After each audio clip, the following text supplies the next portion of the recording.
नमस्कार दोस्तों, मेरा नाम अंकित द्विवेदी है। मैं मनोवैज्ञानिक हूँ प्रतापगढ़ से। स्वागत करता हूँ आप लोगों का अपने इस यूट्यूब चैनल पे। दोस्तों, आज हम बात करेंगे पैरानॉइड पर्सनालिटी डिसऑर्डर के बारे में। दोस्तों, पैरानॉइड पर्सनालिटी डिसऑर्डर क्लस्टर ए की बीमारी होती है, जिसमें जो पेशेंट है, जो व्यक्ति है, उसका स्वभाव अजीब और विलक्षण रहता है। दोस्तों, चूंकि ये पर्सनालिटी डिसऑर्डर है, तो पर्सनालिटी एक ट्रेट होता है, एक स्वभाव होता है जो हमेशा रहता है, और इस बीमारी में पेशेंट को लगता है कि वह सही है और लोगों को बदलने की ज़रूरत है, जिसकी वजह से जो पेशेंट है उसको अपनी फैमिली में, फ्रेंड में, अपने मैरिज में और ऑफिस कलीग के साथ प्रॉब्लम्स होती हैं। और पैरानॉइड का मतलब होता है शक करना, जैसे कोई जादू टोना तो नहीं कर दिया, नौकर ने कुछ चोरी तो नहीं कर लिया, पार्टनर का कहीं कोई अफेयर तो नहीं है। परंतु इसमें कोई डिल्यूजन और हालुसिनेशन नहीं होता है, जैसे कि स्किज़ोफ्रेनिया में। चलिए दोस्तों, अब हम बात करते हैं पैरानॉइड पर्सनालिटी डिसऑर्डर के सिम्टम्स के बारे में। कैसे पहचानेंगे कि हाँ, ये पैरानॉइड पर्सनालिटी डिसऑर्डर है।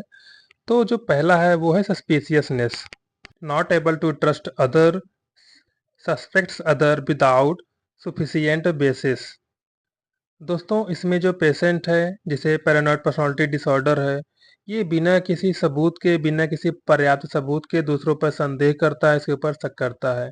जैसे अगर उसके ऑफिस में कोई दो लोग आपस में बातें कर रहे हैं, तो उसके मन में ऐसा विचार आ सकता है, ऐसा विचार आता है कि लोग मेरे बारे में बातें कर रहे हैं।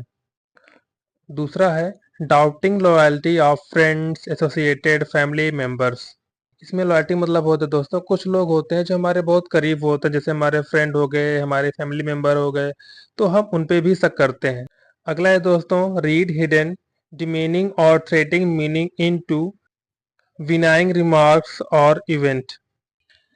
इसमें दोस्तों ये होता है कि अगर पेशेंट को किसी ने अगर कुछ बोल दिया, कोई छोटी बात ही बोल दी, तो उसमें बहुत वो बड़ी मीनिंग निकाल लेते हैं। जैसे अगर किसी ने कुछ बोला तो उसको एकदम पर्सनली ले लेंगे।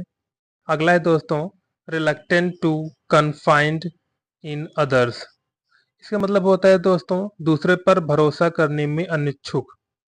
इसमें दोस्तों पेशेंट को डर लगता है कि अगर मैंने कुछ बताया किसी को, तो वो बातें मेरे खिलाफ ना आ जाएं, वो व्यक्ति जो हमारी जो बातें हैं किसी को पब्लिकली बता ना दे। इसी डर के कारण वो व्यक्ति किसी पर भरोसा नहीं कर पाता है। अगला है दोस्तों परसिस्टेंटली बियर्स गजेस। इसका मतलब होता है दोस्तों लगातार द्वेष रखता है। इसमें क्या होता है, अगर पेशेंट को किसी ने कुछ बोल दिया, तो वो बातें जो उसे बोली गई है वो उसे बहुत दिनों तक याद रहता है। वो ग्रजेस जिंदगी भर याद रख सकता है, तब तुमने मुझे ये कहा था। अगर आप ये रिलेट कर पा रहे होंगे तो आपके लाइफ में भी दो चार ऐसे होंगे। अगला है दोस्तों परसीव अटैक ऑन हिज और हर कैरेक्टर टू रिपुटेशन।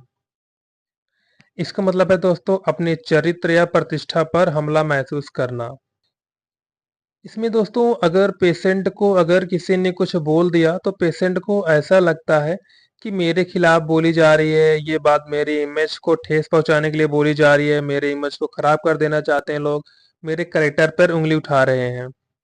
सातवां और लास्ट सिम्टम्स है सस्पिशियस विदाउट फिक्स्ड।